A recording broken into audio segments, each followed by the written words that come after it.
देवव्रत ने समस्त वृद्ध मंत्रियों को बुलाया और भी विशिष्ट अधिकारियों को, क्योंकि युवराज पद पर हैं, और बिना सूचना के अपने पिता के सारथी को लेकर वहां पहुंचे निषाद के घर में।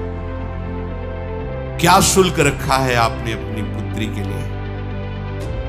जो भी चाहोगे मैं तुम्हें दूंगा, पर मेरे पिताश्री के लिए तुम्हारी ये कन्या चाहिए। महाराज, वो तो स्पष्ट मैंने कह दिया था कि हमारी पुत्री के गर्भ से जो पुत्र होगा वही राज सिंहासन पर बैठेगा।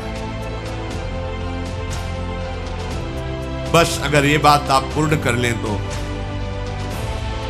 निषाद के ऐसा कहने पर समस्त मंत्रियों और राज पदाधिकारियों के सामने कहा कि मैं अपने पिता का मनोरथ पूर्ण करने के लिए ये प्रतिज्ञा करता हूं कि कभी राज सिंहासन पर नहीं बैठूंगा। युवराज पद पर हूं तो जीवन भर सिंहासन की रक्षा करूंगा, और जो तुम्हारी पुत्री से पुत्र होगा वही राज सिंहासन पर, ये मैं प्रतिज्ञा करता हूं। बोले महाराज, ये दोष युक्त हमें इसमें दिखाई दे रहा है, क्योंकि आज तक कोई ऐसा पुरुष पैदा नहीं हुआ कि आपका विरोध सह सके। आप तो ऐसा बोल गए, लेकिन जब आप ब्याह करेंगे वो आपका पुत्र पैदा होगा। उसने तो संकल्प नहीं किया, वो तो मार के गिरा देगा और सिंहासन पर बैठेगा। जब उसे पता चलेगा कि आप युवराज पद पर थे और ऐसा हुआ तो बर्दाश्त नहीं करेगा। महाराज, मुझे डर लग रहा है ऐसा आपके कहने पर भी। इसलिए कन्या पर आपका पूरा अधिकार तभी माना जाएगा जब आप मुझे निर्भय कर देंगे। सत्यवती के हित के लिए राजाओं के मंत्रियों के बीच में आपको बात कहनी होगी जिससे मैं निर्भय हो जाऊं। और मैं जानता हूं कि आप कभी हंसी में भी मिथ्या नहीं बोलते, इसलिए आप जो बोलेंगे मैं स्वीकार करूंगा। पर आपका पुत्र सिंहासन का अधिकारी बनेगा तब किसका बस चलेगा? निषाद राज के अभिप्राय को समझकर सत्य धर्म में तत्पर रहने वाले देवव्रत ने अपने पिता का प्रिय करने की इच्छा से बड़ी ही कठोर प्रतिज्ञा की, जो किसी देवता, किसी दैत्य, किसी मानव ने आज तक नहीं की। अपने पिता के उन्होंने कहा, मेरी बात सुनो, जितने दिव्य ऋषि, देवता, अंतरिक्ष के दैवी शक्तियां सब प्रकट होके सुनो। मैं सत्य कहता हूं, पिता के लिए मैं आजीवन ब्रह्मचारी हूं। पिता के लिए मैं आजीवन ब्रह्मचारी रहूंगा, कभी किसी स्त्री को स्वीकार ही नहीं करूंगा, ना राज सिंहासन में बैठूंगा, ना कभी ब्याह करूंगा, ना कभी ब्रह्मचर्य तोड़ूंगा। भीष्म प्रतिज्ञा। समस्त देवी देवता ऋषि मुनि इसके साक्षी बने कि आज अभी तक तो ब्रह्मचारी है, आजीवन ब्रह्मचर्य रहूंगा, कभी राज सिंहासन पर नहीं बैठूंगा। अपने पिता के महाराज जो ही भीष्म जी ने आजीवन अखंड ब्रह्मचर्य के व्रत की प्रतिज्ञा की, बड़े बड़े ऋषि मुनि देवता सब, ततो अंतरिक्ष अप्सरसो देवा सप्त ऋषि गणास तथा अव्यवर्षंत कुसुमैर भीष्मोप्यमिति चाब्रवन। जय हो भीष्म प्रतिज्ञा करने वाले देवव्रत भीष्म की जय हो। आज से तुम्हारा नाम भीष्म पड़ेगा। और पुष्पों की वर्षा ऋषियों ने, देवताओं ने, अप्सराओं ने की। ये भयंकर प्रतिज्ञा आज तक किसी ने नहीं की, भीष्म जी ने। इसलिए आज से तुम्हारा नाम भीष्म पड़ेगा। अब तो कोई शब्द ही नहीं रह गया था। निषाद कन्या से बोले, मां रथ पर विराजमान हुई, रथ पर बैठा करके ले चले। उन सत्यवती जी को जब महाराज शांतन के समीप लाए तो जैसे मछली को जल में छोड़ दे तो नवीन प्राण हो जाता। पर आश्चर्यचकित होकर के बोले, जिसे मैं नहीं ला पाया उसे तुम कैसे ले आए? राजमंत्रियों ने बताया, महाराज ऐसी इन्होंने प्रतिज्ञा कर दी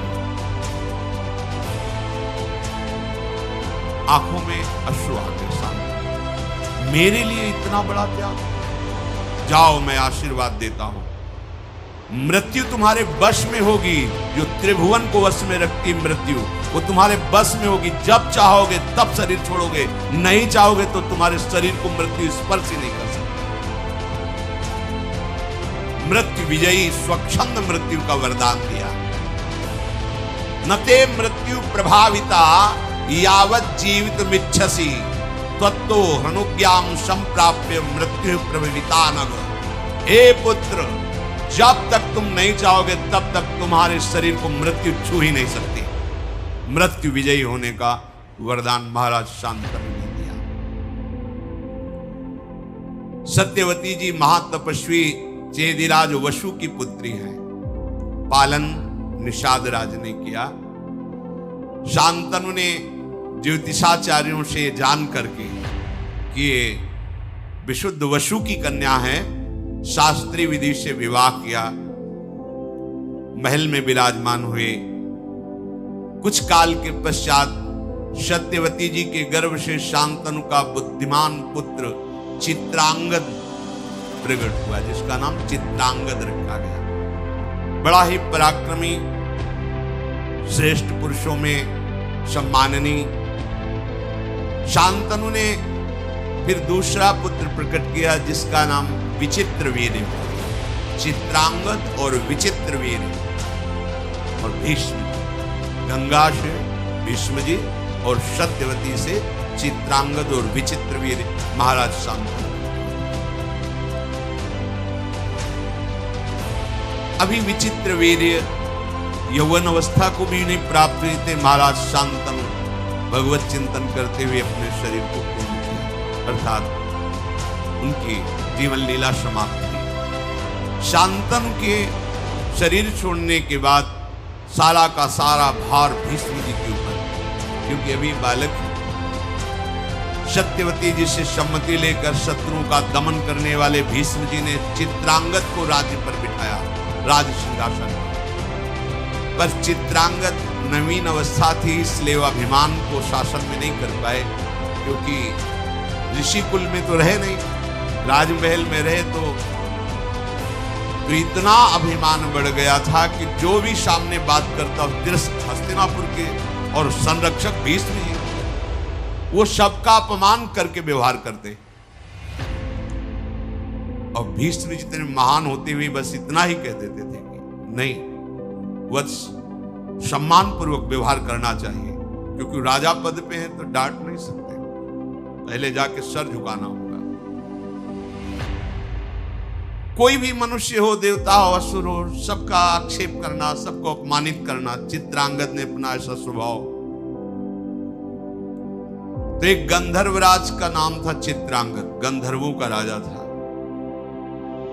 वो एक बार सभा में आया, कहा राजकुमार मेरे जैसा कोई नाम धारण करे तो उसको मेरे से युद्ध करना होगा, मेरे पर विजयी हो तभी वो चित्रांगद नाम धारण कर सकता है, अन्यथा नहीं। मेरा नाम चित्रांगद है, मैं गंधर्वराज हूं, तुम्हें युद्ध के लिए ललकारता हूं। और धर्म ये कहता है जिसके लिए युद्ध ललकार हो वही लड़ेगा, ऐसा नहीं कि भीष्म जी लड़ेंगे।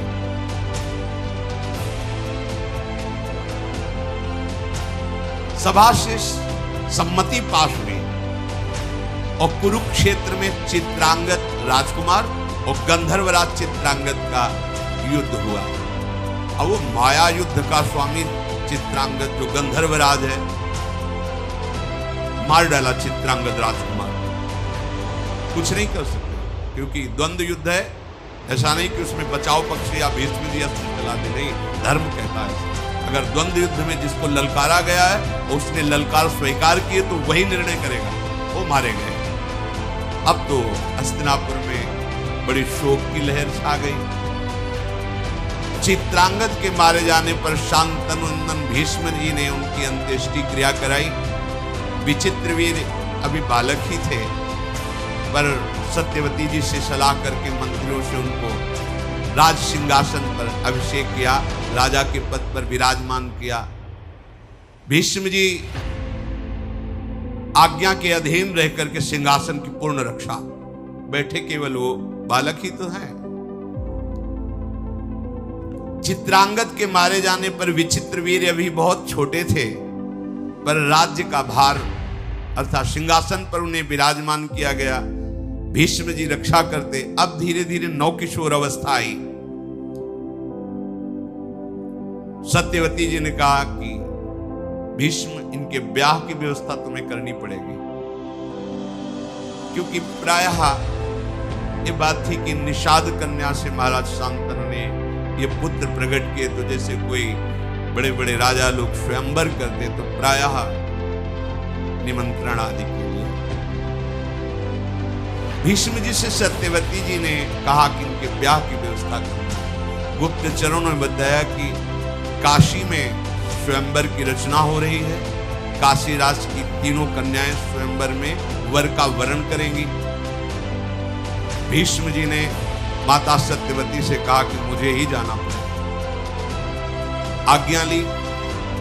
महारथियों में श्रेष्ठ शत्रु विजयी भीष्म अकेले सारथी को लेकर के वाराणसी पहुंचे और स्वयंवर सभा में जब प्रवेश किया, बहुत से राजा बैठे हुए थे, सब देख के तालियां बजा के हंस दिए।